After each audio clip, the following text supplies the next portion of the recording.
And we are live. I learned that from Retro Rivals. We are live with Toastman. What's up, everybody? This is Denver Gamer live stream. We're just doing kind of a test run here and wanted to discuss Sega CD games today. My brother, Toastman, very big Sega CD fan. We grew up playing tons of different games. Oh my God, my Great Danes are running around like crazy back there. And we kind of picked some games to talk about, what we like about the Sega CD. So what do you think, Scott? Toastman. Toastman. All good. So hey, I don't know if you remember Mr. Denver Gamer back when I was when the Sega CD was released. I was actually working in a Babbage's of all things, and that was an electronics store that is no longer around anymore. I remember that. Bought out by it was weird. They got bought out by GameStop, and then Electronic Boutique also got bought out. I think it was, and then I guess GameStop was the last one standing, and the one that was in our mall at the time was Fair Oaks Mall. That's totally gone now. There's like no video game stores at all. I miss Babbage's. Wayne Tech in the house says, "What's up? What's up, Wayne Tech?" That guy always stopping by. Love that guy. So anyway, I was able to reserve a Sega CD at Babbage's so that I would have a chance to be able to play it right when it came out. And you and I had a chance to play. I mean, Night Trap was one of the games that I first got. And you and I had a chance to sit down and play through that. And I don't know if you remember that we wrote down all the times of all the various. We had a notepad of all the times for the different scenes, and there was that one.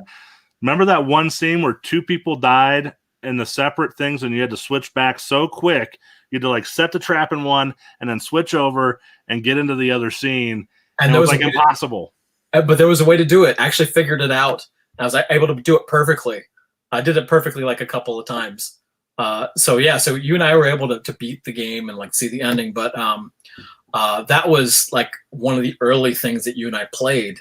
The other one was Sewer Shark, and I don't know if you remember when you and I played through that. Sewer Shark was awesome. Shooting aliens in the sewers, right? Yes. So I think it was aliens. I remember one of us navigated and one of us shot or something like that. Oh no. Well, I was playing, I think, and you were like telling me which direction to go. That's right, because you could hit dead ends, right, or something like that. Oh my God! Into the side of the sewer. So I had to, in order to beat it, you were like standing behind me. And so you'd be like, okay, take a left-hand turn. So we boom, shoot off in the other direction. And I had played it before, but I gotten, maybe halfway through the game, whatever. But it wasn't until I got you in there and we both played it, as a team, they were able to beat it, and we're actually able to see the ending. And that was, again, these are early memories of the Sega CD. That's what Wayne Tech says. You guys made a good team, LOL. Yeah, definitely. What about, here's one that we played like nonstop, and that's Final Fight CD. Oof.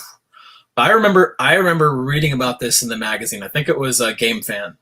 And Capcom had released it in Japan. I was just drooling over the photos that they were releasing, all the Japanese photos. And I couldn't believe Capcom did not want to bring it to the U.S.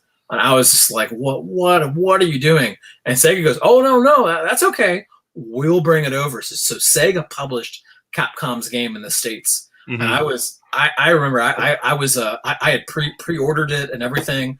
When that sucker came out, I was there, and it was a godsend. It was, right out of the bat, 2-player co-op, which the Super Nintendo did not have. Yeah, keep talking. I'm here.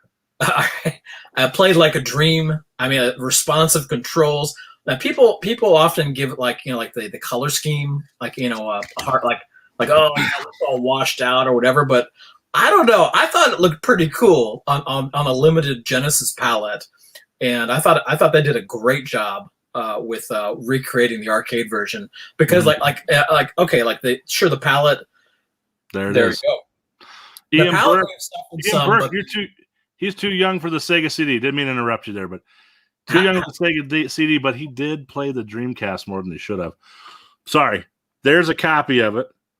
Keep going. I didn't mean to interrupt your thought there. Oh no, all good, all good. But the rearranged soundtrack is what just makes the game. Oh my god, that soundtrack is just killer. I mean, every now and then I'll go onto YouTube and just just play play a couple of tracks from that. I'm like, if you're a gamer and you love if you love Final Fight and you haven't heard the remixed audio, you owe it to yourself to go and check out some of the tracks.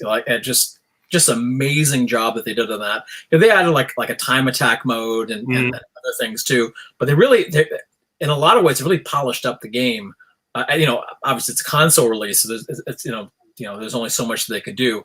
But it kind of reminds me of like what Namco did with Soul Calibur when they brought it to the Dreamcast, where it's kind of the same thing. Where Capcom made a substantially better product than people were expecting for the Sega CD. And I feel like that was one of the big releases that didn't get a lot of press, honestly. Well, so besides the amazing voice acting at the end of a Sega CD version of that, the only thing it's an amazing game.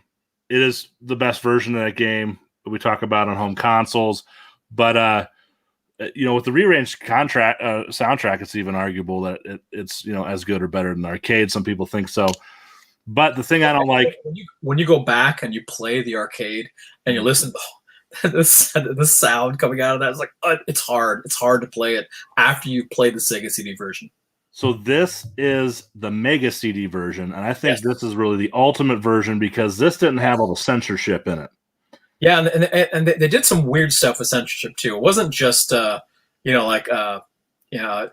out a couple there were statues with boobs and stuff that they it was like writing on some of the stalls that wasn't really that bad, but they removed it. Oh, it's graffiti. So some of the graffiti they removed, and it was like what really bizarre stuff that choices that they made. Well, Wayne Tech. Go ahead. Oh no, go ahead. Well, Wayne Tech, here's what I want to do, but I got to get my wife on board. The Great Dane coming in. Which one is it? That's Groot. He just had major surgery. My big baby. You gotta go. You gotta go. I love you. So, yes, we gotta expand it. My brother and I combining the collection, but I gotta get my wife on board with this. I want to theme the entire basement like a Blockbuster. The whole thing. I want it to be a Blockbuster on the wall. I want shelves. I want all that stuff. I think it'd be awesome. So that would be a Blockbuster in your basement. That'd be so amazing. But I don't know if my wife would go for that. So we'll see. We'll see. What else? What else did you like, Scott? Toast man. Well, yeah. So Final Fight remains one of my absolute favorite. All types of additional voice acting and all types of additional details that the other companies that had done translations and localization of games weren't doing. So Working Designs was one of these little independent guys trying to make a big name for themselves, and they went all out and the packaging. Lunar, when Lunar was released, they wound up doing alternate releases of the same game, where you might have different images silk screened on the actual CD. I didn't know this until I bought a second copy of Lunar for cheap, and it was and it had a totally different artwork on the CD. Couldn't believe it. I'm like, whoa, when did this happen? And apparently that was just something that they had experimented with. Working Designs wound up doing lots of stuff with the embossing on the packaging and all the extras, crazy stuff. They had a galleon punch puppet for the PlayStation. I believe it was the deluxe edition of that was released on the PlayStation for Lunar the Silver Star. It was either that or it was Lunar 2. I can't remember. But anyway, the Lunar the Silver Star, the original release on the Sega CD, was a huge title. I mean, that was like, just in so many ways. That, of course, that led to the releases of Vi, Pop Full Mail, and of course Lunar 2, which was the last. And Working Designs is a company that we miss big time. Build a secret bunker if you need to. It's worth it. That's for the Blockbuster comment. Brandon Frickle, buddy, what's up? What's up, little sexy? Yeah, big sexy in the house right here. And that's what I said. The knowledge this guy has. That's my brother. So yeah, man, Working Designs put out so much good stuff, and they were passionate. I mean, like they were there for the gamer. Like when you bought a game, the first thing I would do, I would go to a section called translation notes that was in the game manual, and this was just a direct message from what was his name? His name is escaping me, but the main guy at Working Designs, from him to the all of the Sega CD fans at the time. And he would just kind of giving an update, some of the behind the scenes stuff, all the additional stuff, like with, I think it was Vi, where they added some animation that wasn't present in the Japanese release. They would go and they would animate some like clouds and stuff like that. They would do all these little things that if you hadn't seen the Japanese version, you wouldn't notice. And it was just amazing. Like when they were like, bullet listing out all that stuff, and it's like, wow, like they didn't just do a quick port. They actually cared about the game and try to give the best experience of games. That's when you read stuff like that, that's how you just fall in love with these game companies. It's like, man, I'm a Working Design enthusiast for life, and unfortunately, if we could ever bring that guy, I mean, who knows if he even wants to do it, but I thought he was trying to get it back off the ground again at one point. He did. He wound up creating his own company called Gaijin Works, and they released a few games, and then he's just kind of gone silent. And so he hasn't. I'd love to get him on here with both of us. Victor Ireland. Victor Ireland is the guy's name. Victor Ireland. Yes. All right. He's who's main cheese over at Working Designs. He was a little controversial. He even admits himself that he kind of let his ideas kind of get away from him. He went over budget on things that he probably shouldn't have. But it's funny, as much as they wound up hating Sega, and of course Bernie Stoller, which is a whole nother fiasco that happened. It was his involvement with the PlayStation that eventually destroyed the company. So yeah, that's a whole nother story for another time. But for the Sega CD, playing the first Lunar was an amazing experience. The soundtrack, if you go and you play the first 30 minutes of the game, and you get exposed to Game Art's just amazing soundtrack, and like the graphics were great for the time, and you're getting these cut cinemas and stuff like that. It was just like this. Boy, we're live. You shirtless little hillbilly, get out of here. Yeah. but when you played Lunar, you felt like this is what the Sega CD really was meant to deliver. Now, obviously, Sega was trying to beat Nintendo to the marketplace with the CD add-on. Nintendo had threatened to do it, and they were working on the PlayStation with Sony at the time. Yes, that's a whole other story for another time. Yeah, a whole other thing. That's something, right? And so Sega was first to the market, and luckily we got Lunar fairly early in the lifetime. Obviously, they had 4 total releases in the lifetime of the Sega CD, so we got Lunar fairly early, and it was a gem. It was like, wow, this is what the next level. Welcome to the next level. This was at the next level was all about. So there's 2 re-releases. Well, there's a reimagining, right? So the PSP is a reimagining of Silver Star. Yes. Right? And between the two, that's more cartoony. Yeah, they took out kind of the adult jokes in it and stuff. They kind of, I wouldn't say censored it, but that was one of the things that Working Designs criticized for their localization. Yeah, so I went to PSP. I played that first, and you said, no, go back to Sega CD. And I played it on the Sega CD, and I was like, oh, man, what have I been missing? Because I have that little handheld PS1 Yep. Emulator. I have all the physical copies though, so it's totally legal. And so next, we've talked about let's see, Sewer Shark, Night Trap, Lunar. I want to say Earthworm Jim Special Edition. I am such a big Earthworm Jim fan. I miss Shiny. There's another developer that is gone. I mean, who is it? They get merged with Activision or something, or Acclaim or Activision. I can't remember. I thought it was an A.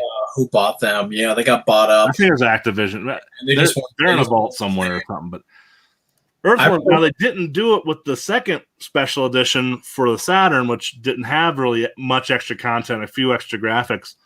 But the first one had an entire new level called Big Broody, and they had extra codes in there and stuff. I mean, that was they increased the frames of animation. So when you're talking about the definitive version, I mean, like obviously the soundtrack was also significantly improved. So a lot of little things went into creating like the best Earthworm Jim ever. And then of course, what people really notice more than these other additions was the Big Broody level. But that was a really like if you wanted to play that on a home console, that was the best. I can't remember if the load times were great on that game though. I seem to remember I remember enjoying the hell out of it. A little flaky on that one. But again, I was younger. Well, hey, Richard Maxey says, "Sup, guys?" He says, "I never had a Sega CD." Frowny face. They're out there, man. And I think there's a core for RetroArch that has 100% compatibility, and that was from the Wii version of RetroArch. Originally had the 100% compatibility, but they got the core, so you can go play any Sega CD game. As long as you own that physical copy first. And so anyway, to reset the room here, I am live with my brother Toastman, who has infinite gaming knowledge, and you are but a sensei, I'm but a grasshopper. But we want to discuss Sega CD today. So we're discussing some of our favorite games to the Sega CD, different things about it. Where's my banner? There we go. Topic: Sega CD and our favorite games. How about go ahead. Go you go, because I was going to mention another game. I was just going to say, like, since we're talking about RPGs real quick, obviously, like Lunar 2, Vi, Pop Full Mail, you can't do wrong with any of those for Sega CD. All of these are good games. Probably the lesser known is probably Vi, and it's a very solid game. But honestly, Lunar and Lunar 2 are the really heavy hitters for. I like the anime cutscenes in that game. Oh yeah, for the time, Miss. The other RPG that you absolutely have to play on the Sega CD is the Shining Force CD. And that's a really interesting one because those were games that were those were Game Gear releases in Japan that got ported over to the Sega CD, and I had totally forgotten about this. There are actually 3 of them, but when you play the disc, it only lists 2. And so what you have to do is you have to beat the first one and beat the second one, and the third one will get unlocked. And so what I did, of course, like a dummy, I played the first one. I got like almost all the way through the second one. I just lost interest or whatever. I'm like, what a shit, man. I thought I was getting 3 games. I only got 2. And then later somebody else said, oh, by the way, if you just would have finished that, you would have unlocked it. And I had accidentally, errantly deleted my save file. So I never went back and actually played the third game. But there are 3 on there. So I've heard of that. And Shining Force is actually a backlog game for me. So I haven't played them. And, I played the Phantasy Stars with you, obviously, growing up. But Shining Force is one. It's like, I got to go back and I got to put in the time to play those games because I have a copy of it. And I want to play them all. If I could just do this, guys, I'll play all the games. So, some comments here. So I'm getting behind. Hank's Retro Room. What is up, my brother? Hank's Retro Room. Let's see. Richard Maxey had a Model 2 Jenny and a Dreamcast Genesis. But he just got his first Sega Saturn last year. He's loving it. Oh, nice. Yes, that is Orlando Gamer. He grew up in Sarasota and now he lives in Tulsa, hoping to get to Denver one day. You come to Denver, buddy. You look me up. We'll hang out. I went to college in Sarasota. That's a good question. Oh, you did? Ringling School of Art? Yep. Yeah, my brother went to the Ringling School of Art. We have the artsies running our family here. How many games came out for the Sega CD? I think it's 166 or 68 or something, isn't it? Yeah, obviously the Japanese got more releases than we did. They got a ton of stuff. They have like we got weird some RPGs that we were dying for over here, and luckily Working Designs gave us a couple of them. But yeah, there's stuff that's just hanging out over there. Same thing with the Dreamcast. There's some really a crying shame. There's stuff over there that didn't get released over here. Yeah, and at least we got Marky Mark Make My Video. That's as long as we had that. That's my favorite. That's what you get. All right. So you talked about Shining Force CD. We talked about Final Fight CD, Lunar. I wanted to make a special mention of Mansion of Hidden Souls because I feel like it gets overlooked so much. But is it a disguised jewel? No. Hidden gem. Yes and no. I remember reading an article about when they're talking about the games that inspired Resident Evil. Now, obviously, there were Alone in the Dark is in there. The George Romero horror films are in there. If I'm not mistaken, Mansion of Hidden Souls was also mentioned in there. Some of the puzzle type of elements from that kind of the atmosphere. And Mansion of Hidden Souls, like it didn't age that great. Like the pixelization of the graphics and everything doesn't look all that great, but it has tremendous atmosphere. And you can see how the team that did the original Resident Evil took some of the inspirations behind Mansion of Hidden Souls and put that into Resident Evil. Mansion of Hidden Souls is it's an adventure game. It's maybe a little kiddie, to a degree, but really good storytelling. It was story driven, really good adventure type game. It reminds me a bit of D2, which was very successful. That was a game by Warp, another company that was had a couple hits and then disappeared. D2 was on everything when that really went big. Mm-hmm. And that was a 3DO title. That was that hits. There's a discussion for my time. Yeah, totally different one. A couple questions here. Oh, yes. You finish a thought? Yes, Sega CD is region locked. It is. Yep. Not gonna be able to just play any ordinary.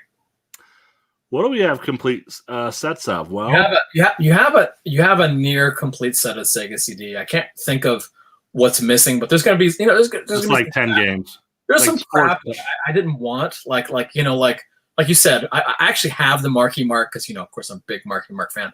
Oh, I mean the best. I think it's Crisscross. Make My Video was one of them. There was 4 of them. They had 4 Make My Videos. Yeah. Crisscross was one. Marky Mark. I don't remember them. CNC Music Factory was another.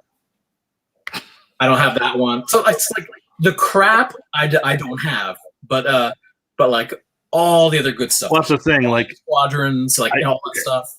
So I do want to go for complete sets of 32X, Sega CD, and Genesis. CIB sets. I want to go for loose sets of NES and SNES. But when we start getting into these collections that are 2,000 games, like the PS2, which I guess has like 4,000 if you count international, PS4, PS3, Xbox 360, and especially the Wii. I mean, especially the Wii. I'm not gonna get all that shovelware to take up room in my house. Yeah. I'm gonna make a bonfire with it. If there's one collection that's not worth having, it's going to be the Wii. A lot of garbage on that system. Disguised Jewel. Someone said that on my stream. I think yesterday. It might have been Ian Burke. I might have to give credit to him. I'm not sure who said it, but someone said Disguised Jewel yesterday. It might have been Robert Lewis, and I laughed my ass off. I thought that was great because I'm tired of saying Brandon Frickle, hidden gem. It's just outplayed, but not outplayed. It's kind of belongs to other YouTubers out there. They use it a lot, but just never heard of that. It's amazing how much storage you can save if you convert Sega CD to CHD format. That didn't know that. Interesting. Yeah, that is interesting. I do have a, what should I say here?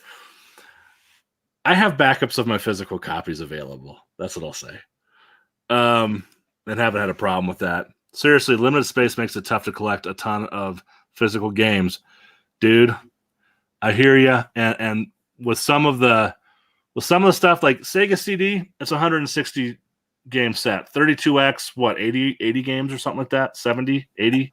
Maybe less than that. Maybe, I don't know. But it's done. We're missing like one game, right? Yeah, I mean, there's what's a baseball, RBI baseball or something, 5 or something like that. We got the key. I'm more interested in getting, like, the problem is there's like, and everybody knows this, Madden 11, 12, 13, 14, 15, 16. I don't need complete sets of sports games, and with the later stuff, it's just so much of the set is baseball, basketball, hockey, and football for every year, and that just takes up a lot of space. So okay, this is a good one. Sorry if I missed it. What's your guys' favorite and least favorite Sega CD games? Do you think of any least favorites off the top of your head? Man. Dracula, Three Ninjas. Jeez. There's a bunch of Three Ninjas, a beat 'em up. Many okay. Video games. What's that? I thought Three Ninjas was the one that was like okay. Wasn't that a beat 'em up? No. What are some terrible ones? There was a couple that had some really bad lag, and I was going to mention this game in a minute that I like, but has the most horrific load times, and that's Willy Beamish. And I love point-and-click adventures. I've been into them with Sierra and stuff, and then Willy Beamish was great. I mean, it's like I was growing up. You were a teenager, right? I was a little younger than you, and you're working room service in the hotel, and you're taking your tip money and you're buying these games. I remember you got Willy Beamish, and it was about this kid. I was probably 11 or 12. About this kid that skipped school, and he's like a total punk like I was, and he's got a slingshot. I was like, this is the coolest point-and-click game ever, right? And then you change the screen, you go into the other screen, it'd be like a 30 to like 60-second load time. I was like, yeah, they're terrible. But back then we were used to that stuff. I tried to go back and play it now. Should I do it? I love you. Get out of here. Go. I lost my train of thought. I kissed a Great Dane. It's weird. But yeah, the load times were horrific. So where am I at on these? Cliffhanger was another total dud of a release for the Sega CD. You could probably, Demolition Man was okay, not so great. That actually when that got released, that went direct to 1999. That like all the other releases were like $49.99, $39.99, some of them. But that one came out as a budget title immediately. It's like, oh god, budget title. Do I buy it? Of course, I have to buy it because I bought everything. But yeah, no, that was. Is it pretty expensive to insure a collection like that? I'm finding that out now. I am cataloging my collection, and it's a lot of work. And so I'm using GameEye, and I can export a spreadsheet with the value, and we're gonna find out. Blah blah blah. It's a platformer, right? Three Ninjas Kick Back. Maybe I just thought there was a Three Ninjas like back. That's the one. Is it a platform? I guess it was a platform. I thought for someone that was like a rare game or a disguised jewel or something. So, but so many licensed games were garbage, like Richard Maxey said. So, let me take this down. There we go. So, Denver Gamer Toastman here talking about Sega CD games. Okay. For those you mentioned this one. I haven't played it. What's that? Go ahead. You mentioned this one. I haven't played it, so you're going to have to talk about it. That's Robo Aleste. Oh yeah, what was it? This had a different name in Japan. I just can't remember off the top of my head, but it was Gundam. No, it wasn't Gundam.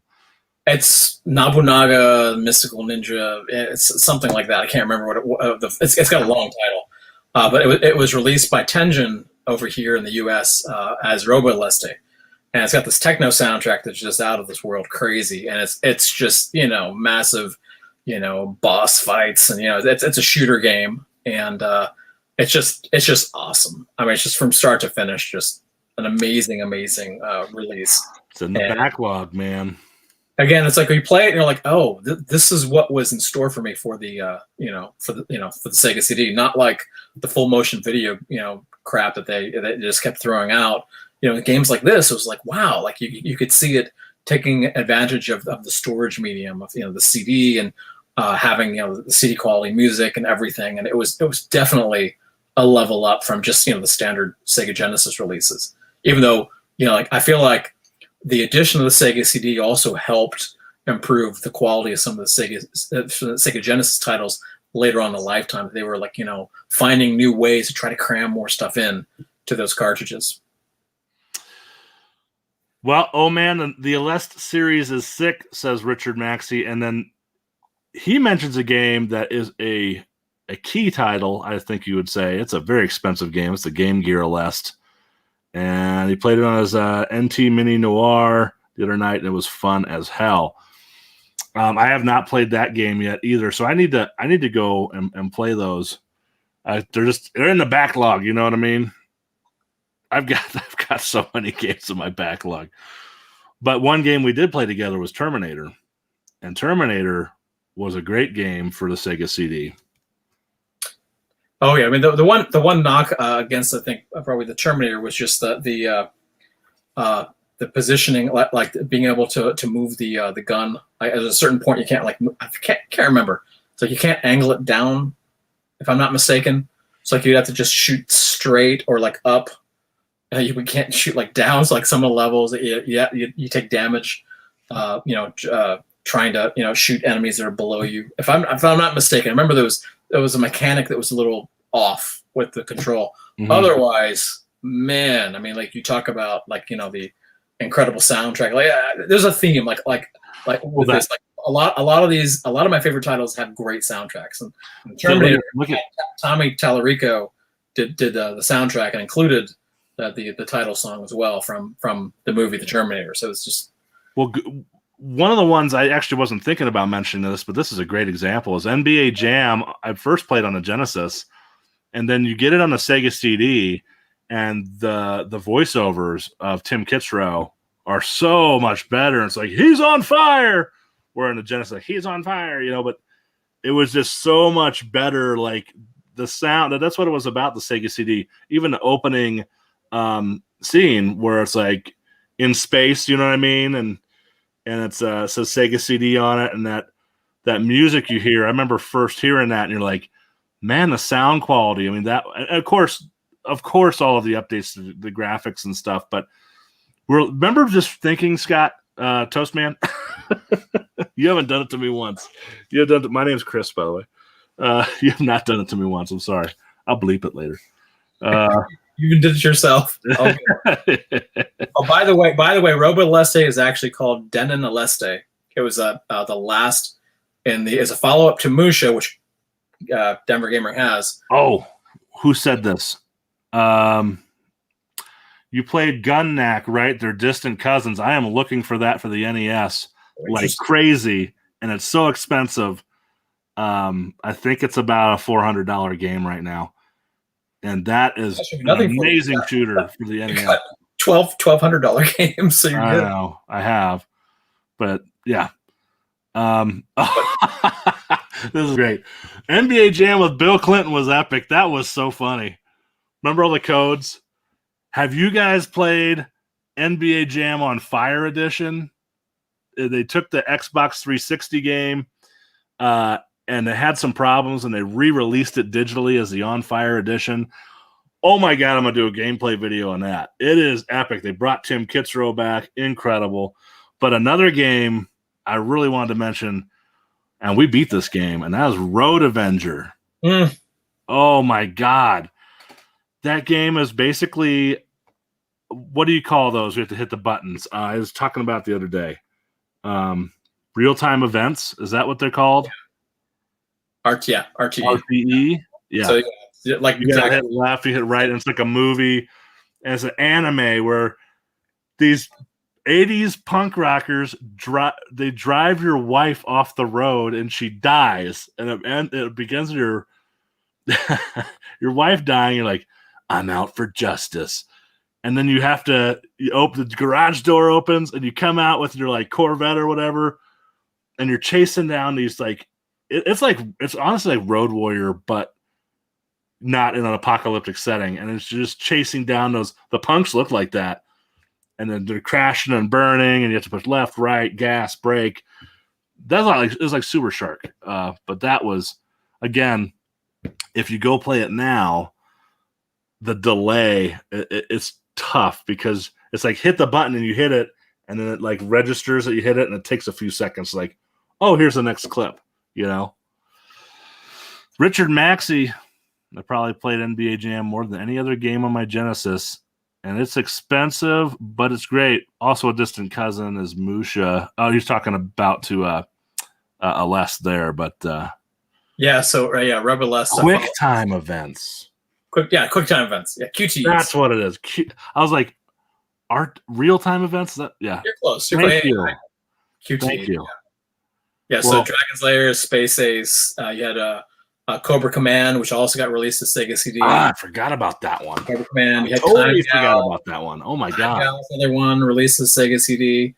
Road Adventure. Like a lot of Wolf Team titles. They did the QTE games. Wolf Team obviously disappeared over time, which was like it's weird how these companies are hot for a while and they have like I don't know a couple titles that don't really sell and then they're just gone. That's it. They have to close up shop. One title I wanted to mention, Chris. This is one we did not talk about beforehand. Guess which? You actually have it in your ownership. One of the games that most people overlook for this collection is The Secret of Monkey Island, LucasArts title. Now, LucasArts is no longer an entity anymore because of what Disney shut them down.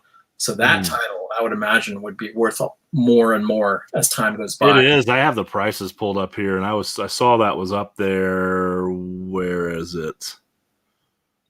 I was just looking at it. I was looking at the heavy hitters. That's gonna take me a minute to find through all these, but yeah, I think it does. And I think the definitive edition for The Secret of Monkey Island is actually an Xbox 360 release. I think they had a PS3 release where they remade the game for the 360, but then if you press the select button, it switches over to the old version of the game in real time. And I've played that, and it's just absolutely incredible. I cannot recommend it enough. And it also has Secret of Monkey Island 2 on the same disc. They have artwork, and it's not that much. And you can, I know, nobody loves you. You can get that. It's a PAL only physical release, but it's region free. Even though the 360 did have region lock stuff, it is region free. So this is Groot. He had a big surgery, big surgery, didn't you? Where you got bloat and your stomach flipped over, and we had to pay a lot of money to save your life 3 weeks ago. Yep, I love you. What's this? Let's see. Where am I at here in comments? Saw Mike Matei play an SNES homebrew of Road Avenger the other day. An SNES port? I think you have to have SD2 NES for that, though. It was pretty good. Really? His breath stinks. Huh. Yeah, I have a hard time playing point-and-clicks games without a mouse, but if you get Scum VM for the Nintendo Wii and do my Wii modding videos, and you put Scum on there, it's so intuitive with pointing the Wiimote at the TV and playing a point-and-click game. Best way to play it besides a computer. I'm telling you. And you get a used Wii for what, $20 these days. I have like 40 of them in my basement I have to get rid of. So hey, just hit me up and I'll send you one. Hit me up on Instagram. Lost my train of thought there. I got text messages coming in. Always working when you're a broker, you know. Worth any penny, and I love Groot. He is Groot. Yeah, 3 Great Danes, Groot, Rocket, and Gamora, and they are my babies. So what else? I mean, Popful Mail. There was another Lunar. Heart of the Alien. That's one to mention. I never played that, but that was a sequel to Out of This World, right? Was it Flashback? Yeah. Out of This World, right? Yeah. Which No. I played Out of This World, but I never. Not until you told me it was a sequel. You're like, when you gave it to me, you said, "Hey, Heart of the Alien, that's a sequel to Out of This World." Did you know that? I was like, I did not know that. What's the shooter? There's a shooter game. The Thunder, or isn't there one where like you're like Thor or something? Not Thor, but like a Gods of Thunder or Lords of Thunder. Lords of Thunder. Isn't that a shooter? By the way, Heart of the Alien is actually follow up to Another World. Another World. That's the name of it. Dude, when you have like 20,000 games in your head, you're trying to like, remember all this stuff. What about platformers? I liked playing Chuck Rock. And that's kind of forgotten about. I love Chuck Rock. Chuck Rock was awesome. I think that one game that really like is like so obscure that no one even knows about it is a Wonder Dog. Like Chuck Rock had at least had sequels and stuff, like BC Racers and other stuff. But Wonder Dog only had one release. It's by Core Design. It was released over here by JVC. I'm listening. It was a one. I wouldn't say it's a launch title, but it was around the time of the launch of the system. And it is a great little title. Yeah, there it is. Lords of Thunder. There you go. But yeah, and then what you mentioned a platformer earlier that we were talking about. What was that? It was a Wonder Dog. Wonder Dog. Wonder Dog. Flink is an incredible. Flink was awesome. Platformer. I mean, there's Radical Rex. Was that a platformer? Yeah, Radical Rex was released. Activision released that one. I bought it, but I don't think I played it. It's one of those games where it's just like, hey, I want to collect it, but like, I'll get it. Well, that's the thing. We collect things that are interactive, right? And that's, that's why I don't get the graded games, honestly, because I want to open it. I want to take a look at the manual. I want to pop it in. Now, if I was collecting coins, I'd get it graded and then I put it in a slab. But I also like to display my stuff, and you pick all this stuff up, you get a good deal, and you go, well, I'm gonna take that deal, and then you get all these games into your backlog, and then you got to work to pay for the games. You're like, when can I get to them all? And it's like you just got to sit down, and honestly, the easiest way to do it is on a multi-cart or an emulator where you just go, I'm gonna play 10 games right here. You don't have to get everything out and plug everything in and switch out everything. Just I'm gonna do 10 minutes of this game, and then this game, and this game. Just at least experience it a little bit. You know what I mean? Chuck Rock. I thought Chuck Rock was PAL only. I didn't think so. So. It got released. No. It got released over here. Chuck Rock 1 and 2, and BC Racers also got wound up. Oh, yeah. That's the caveman racing game? Yeah. It was released on Sega CD. I think the only version I had, though, of that was on the 32X, I want to say. Oh, I got Chuck Rock right there. And apparently it's like one of the worst 32X games that was released. Apparently the Sega CD version was better than the 32X version, so yeah. Oh, man, Amazing Spider-Man vs. Kingpin. I played the hell out of that game. I'm looking at my shelf. Oh, yeah.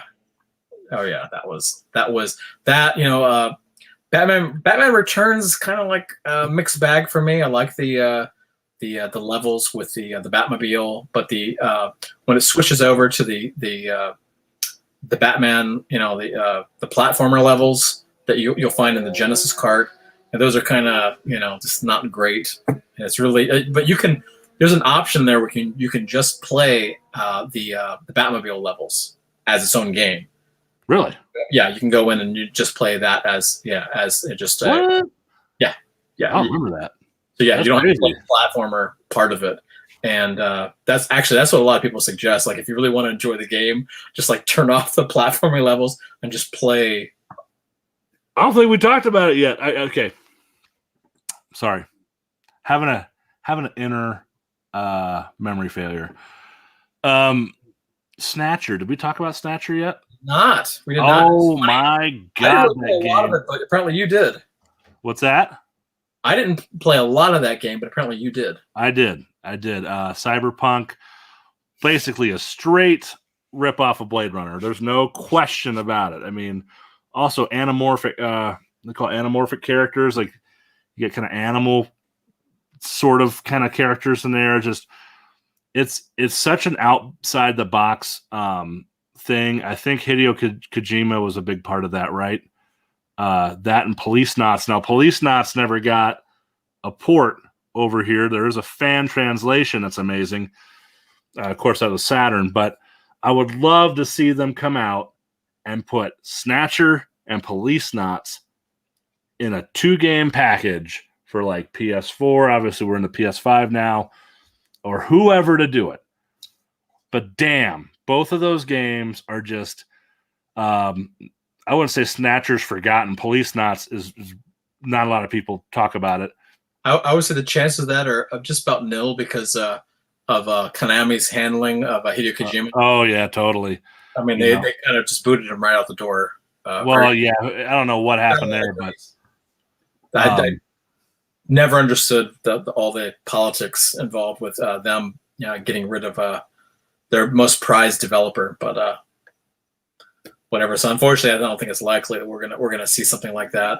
Anything with Hideo Kojima's name associated with it. Incredible games, and they're point and click games, basically, and they have like kind of shooting sections with where you move the target in there. But man, the story was awesome. The graphics were great. The storyline was fantastic, and I love cyberpunk stuff. As you can see, right there is my $250 statue. My my family got me as a Christmas present, and Cyberpunk is still sitting up there because it's the PS4 version. And I'm not an early adopter of systems, and my family got me the PS4 version. They didn't know that was having big problems. I did. I'd already heard it, but they got it, and it was a present. And I opened it up. It was really cool limited edition. But it's so, Chris, what franchise would you have loved to have seen make an appearance on the Sega CD that didn't? Like, is there a particular Toe Jam and Earl? Yeah, Toe Jam and Earl would have been awesome. I was thinking just Phantasy Star, even if it was a brand new game. Phantasy Star is incredible, man. I mean, my personal favorite is Phantasy Star 2. I would have loved to see. We played through that whole thing together. Yep, we played that together, and we played Phantasy Star 3. I'm trying to think. Let me think about this. I love Toe Jam and Earl and the funky, like the funky beats in that game. I would love to have a Sega CD version of that. Golden Axe. Oh yes, would have been great. Even Altered Beast. Altered Beast, Streets of Rage. I love my beat 'em ups. Wow, there's so much stuff on there that they could have done like an upgraded version of for the Sega CD. But again, I think they knew it was going to be a temporary kind of thing while they got the Saturn ready, right? They just kept adding on things to the Genesis. They're like, we got the Sega CD, now we got the 32X. And they had the Saturn coming. They're back there working on it, right? Yeah, they should have. Honestly, they should have. If they're trying to placate gamers in the interim between the end of the Sega CD and the beginning of the Saturn, they should have just extended the life of the Sega CD like another year and put all and do they were doing things with Sony at the time. They had a good partnership, and of course at one point. They got offered to buy. Sega got offered to buy the PlayStation, and what was his name? Tom Kalinske at Sega America told the Japanese unit to, "Hey, you should do this." And of course, they screwed it up. One of many screw ups. So yeah, the 32X, when they went to manufacture, obviously they sold a lot fewer than they expected. They didn't really support it very well. It wound up costing them a whole lot of money, confused the marketplace. It was, just trying to plug it in. Like when you're trying to put that in your, like, if you have a Sega Genesis with a Sega CD, and then, and you've been upgrading the whole time, like I did, and then you add a 32X on it, you have three different, oh, the cords. Yeah. Someone finally invented a cord that plugs into all three. Yeah. It was terrible. It was terrible. Some games, because like some games you couldn't play, like the 32X CD games. Like if you had the original models, you could. There's no way for you to actually play the 32X CD game. You would have to have the Sega Genesis 2 model to be able to do that. And so I went and I bought what was it? I think it was the Fireman one. I can't remember off the top of my head. How the hell is that called? It's not Burning Rangers. It's, what is it called? Revengers of Vengeance? No. It's the Digital Pictures full motion video game where you're a firefighter. I just can't remember the name of it. Fahrenheit. There you go. Fahrenheit. I bought that and I brought it home, and I noticed that there's no way to play it because it was I had the early model Sega Genesis and the early model Sega CD, and there was no way to make it work. So that was a big bummer. Collector's Division of Toe Jam and Earl back in the groove from limited run games. I love that series, man. We're big fans of that series. And the thing I like about that edition is it has a reversible cover, and it looks like the original Sega. I have it right here. Hold on. That's how I have mine set up right here. You can reverse it. Otherwise, I got the purple variant cover there. I love it. Has a manual, but love this. This is just such a centerpiece for. I love things. I think the title of this, I don't have it on my screen because I'm in a streaming software, but they put nostalgia in there. I mean, that's what this streams are about that I want to do with my brother here, is just talking about the games we played. And here is Brandon Frickle. Any must-play CD games that you can think of that were remade, re-released for any current consoles, or even sequels? Well, the remade Lunar 1 and 2 are definitely worth checking out. But still the best version, I think, of Lunar Silver Star Story is on the Sega CD, right? Well, yeah. I mean, like the original.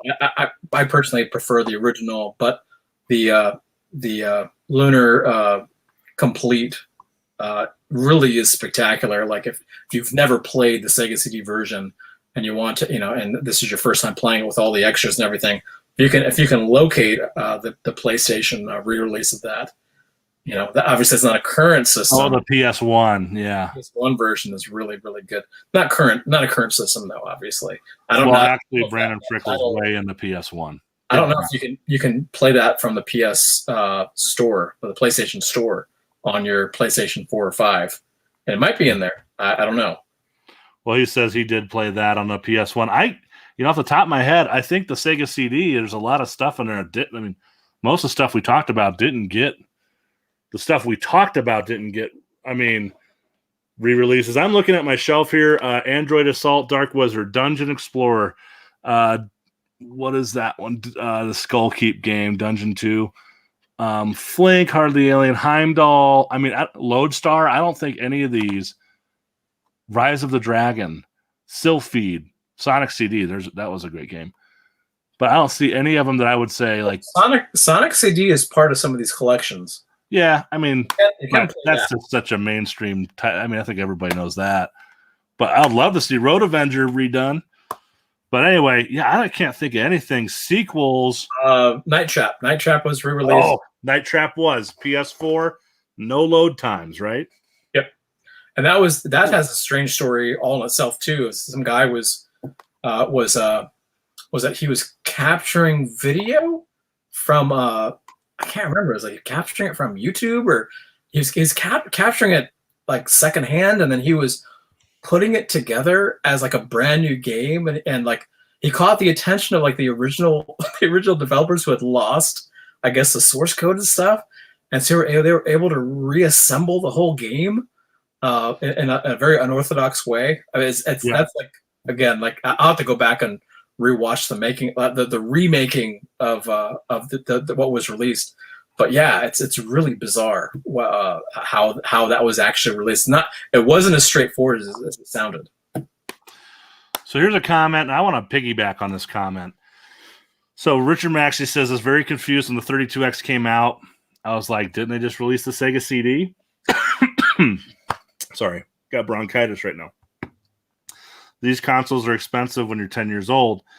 What was the deal? Because I can't remember. There was like a few games that said Sega CD /32X. They're like long box games. You know what I'm talking about, Toastman? Yeah, they're the digital picture games. So you talk Corpse Killer, Fahrenheit that we mentioned earlier. Night Trap was re-released as a 32X CD game. I think there was it better though? City with Scottie Pippen was another one. Well, yeah, they had a much expanded color palette and higher resolution because the 32X did have a new graphics chip. So I mean, you did see the a definite performance increase across the board when you played some of these games. But it was kind of a waste, honestly, to use it in that fashion, because the real games you wanted to play were Spider-Man: The Web of Fire, which was the 32X release, or Tempo, or some of these other ones that were just exclusive. Well, the game I played, funny enough, was the Mortal Kombat 2 on the 32X. Actually wound up being one of the best versions ported to home consoles. Really? Yeah. Oh. The 32X version of Mortal Kombat 2 was amazing. Wow. Better than a lot of. I think they put that up against like the PlayStation. I think where some of these YouTube videos, you'll see a comparison, and 32X always comes out ahead. That's really amazing. So it's weird how like 32X was is one of these obscure systems, and you think, I didn't have any good games, but then you find out stuff like that where like, wow, it actually had like one of the best ports of Mortal Kombat 2 on it, and Knuckles Chaotix was another one. Obscure game, obviously. Great. Web of Fire. There weren't a lot of games released, but there are some gems on there where you least expect it. Doom wasn't a very great port, but I think that they like ported it like really quick. Like, how much I like Doom. Doom is that's my jam right there. Doom, the Star Wars game that was again rushed to the market because they had to have release titles. But the virtual racing game was excellent. So I had this discussion the other day. I'm kind of going off topic here, but so I was talking with somebody about the Sega Genesis. Obviously, it's part of the Sega CD because the Sega CD attaches to it. And we're talking about graphics and sound. And the other guy said, well, I think the graphics are better on the Sega Genesis. And he said, well, I think the sound's better on the Super Nintendo. Do you have an opinion on that? Well, they're different. I mean, the sounds are different. I was like, I prefer the sound of the Genesis. Like, but no, it's this, and this. Do you know anything about the sound of the Genesis versus the SNES? Or I can't remember the name of it. It's like a Yamaha chip that they use. But you have to remember, like, when the Sega Genesis was released, 2 years? Like the hardware was hammered out like about 3 years, before the Super Nintendo got released. And of course, there was about a gap of like 2 years where it was on the market, and then Super Nintendo finally caught up. And yes, I mean Super Nintendo definitely had a more advanced sound chip. But then when you start getting into the graphics department, there were some very strange decisions by Nintendo. Obviously you had the increased color palette, but it actually had a lower resolution than the Sega Genesis. You'll see, like, the Sega Genesis actually had, some of the games of letterbox, more screen real estate. So actually, Sega Genesis actually winds up with the higher resolution. And then, you also see in some of the early games on the Super Nintendo, especially notably Final Fight on there you go. Nintendo, where it's one player and they're having problems pushing sprites on it. And when it gets released for the Sega CD, it's 2-player co-op right off the bat. So and obviously that's a Sega Genesis with the CD attachment, but really the Sega Genesis could easily handle the 2-player co-op. And you'll see this also with the early Madden comparisons where you play Madden 92 or 93, and then you play something the equivalent on a Super Nintendo, and it's just it is very sluggish. It has a real hard time. With those, with when you have lots of stuff on the screen all at the same time, and also with some of the very early titles with like that, some of the shooters. I'm thinking it was Gradius 3 by Konami, where it suffers some massive slowdown, and programmers eventually got better at manipulating, like juggling, the resources, but it's a mix. I always thought that they left the door wide open for Sega when they went with an underpowered CPU, and clearly they could have wiped the floor with Sega had they spent a little bit more money and gone with something a little beefier, a little faster processing power. But I remember reading like how they were kind of more interested in like adventure type game, like more like RPGs and stuff like that. And that's where a lot of the design considerations revolved around. But, honestly, I think at the end of the day, Nintendo just was kind of cheap on their hardware decisions. Like they still had, a better sound chip and other things, but for what they could have done, I mean, like I said, it would have been no competition if they had something that could have matched the processing power of the Sega Genesis. But it still came up short in a lot of areas, and it took them years to where you started getting stuff like Donkey Kong Country and stuff like that.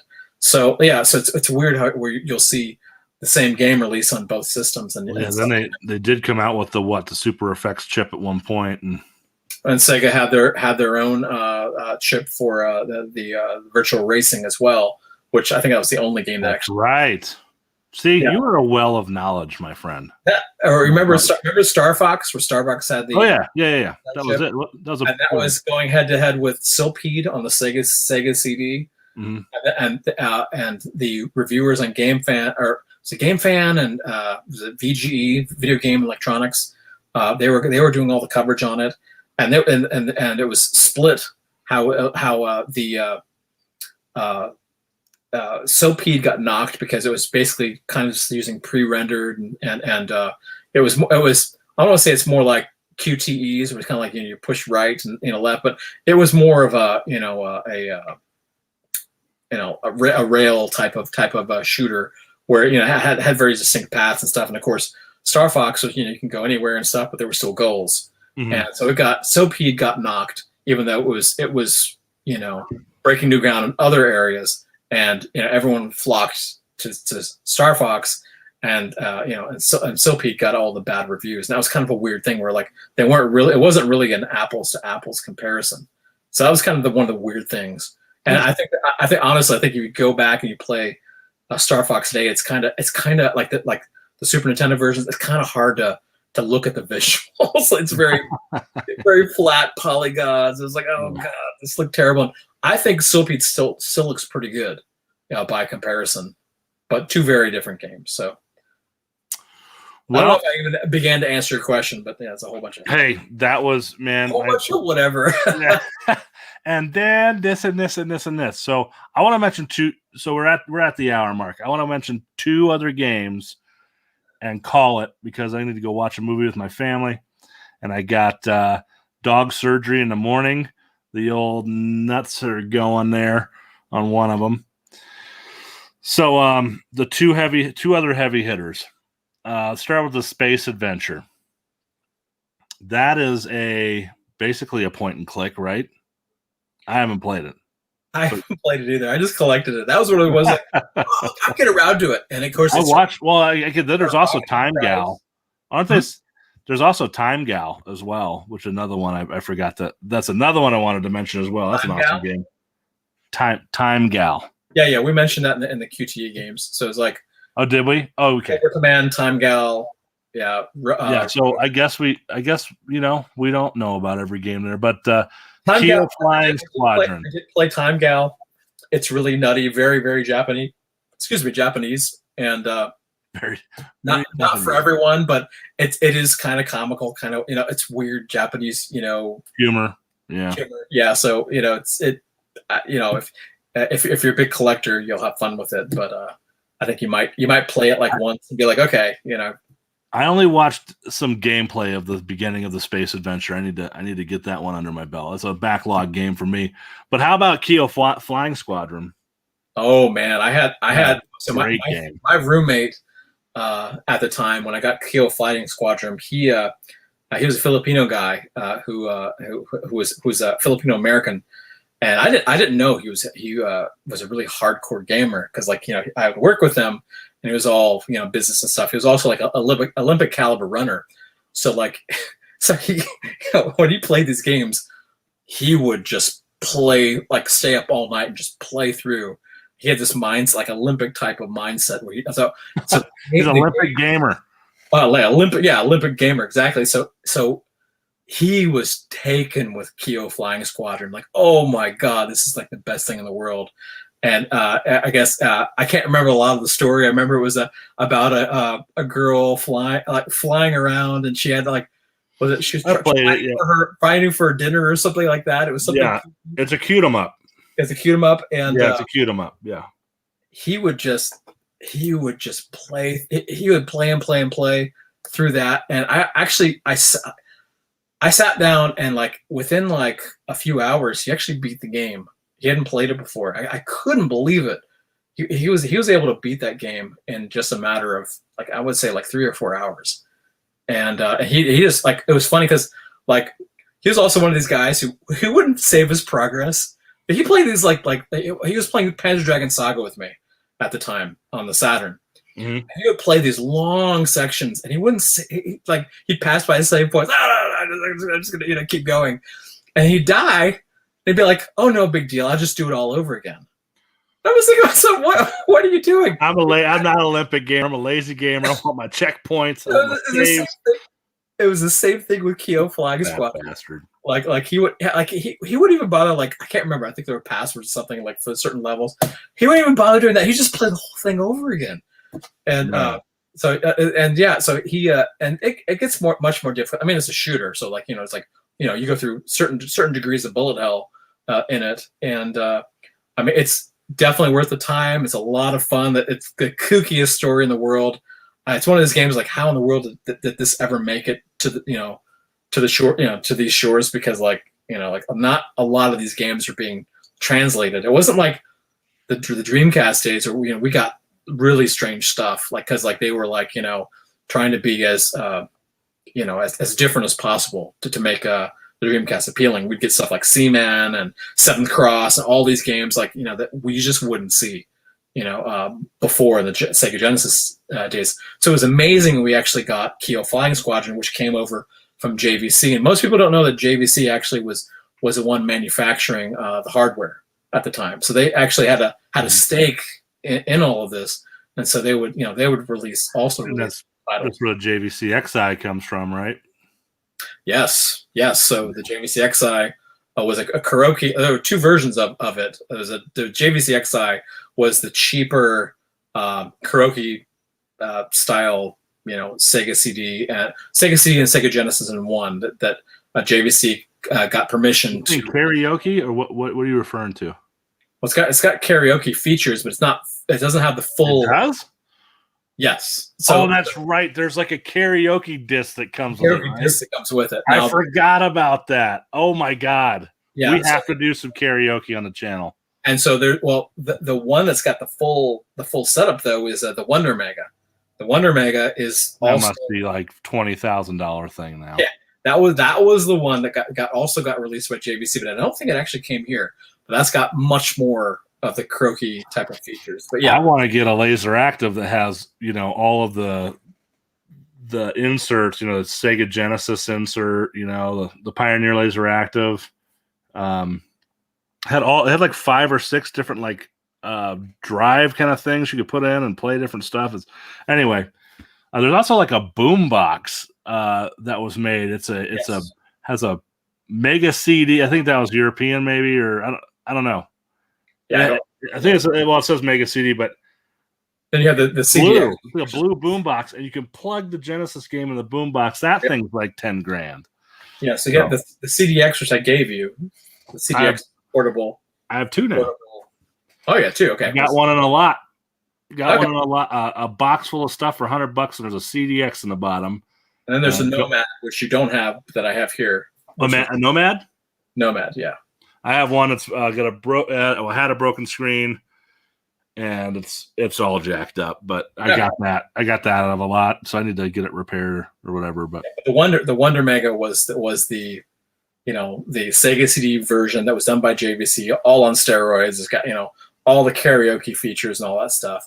I think it came with multiple discs of karaoke. But yeah, just the basic XI had its own karaoke stuff. I remember singing along with my girlfriend at the time, Rosa, who was this gal from Honduras, and she was so excited about being able to sing along with or the karaoke disc. I don't know, the weird things that entertained us back then. Yeah. Well, my friend, I'm fat. It's dinner time, so that's 7:40. It's late dinner time. And yeah, I gotta go to bed because I gotta wake up early to go to the park. Thanks for coming on the stream. I want to do more of these. I want to talk about different systems. I'm glad we got to talk about something we're so passionate about for the first one, which is the Sega CD. And man, I'd love to just go through all the Sega systems with you. I mean, PlayStation as well. I mean, I was the one who had the couple Nintendos, and so yeah, at the time I was really a Sega guy. I went from ColecoVision to Sega Genesis. Coleco would be a great topic too, but because there's a lot of stuff people don't know about the Coleco, and that's a whole other discussion for another time. But we had a lot of involvement in that scene. Going to PC games. Our dad released he did hard drives for the Coleco Atom, which most people don't know of. Yeah, all started. Yeah. We're a gamer family and a family of writers. Yeah, so you get to learn more about us in the next stream. So I'm going to start a playlist, and we should just do these. And then we got to talk about movies and horror movies and Star Wars because, damn, I got some stuff to say. So thanks for coming on, man. Thanks to everybody for tuning in. If you have any ideas for topics that you want Toastman, let me get this banner off here, Toastman and Denver Gamer to talk about. Yes, give us a like, give us a subscribe if you haven't already done that, and we will see you in the next video here soon. Yeah. Thank you, guys. Thanks for watching.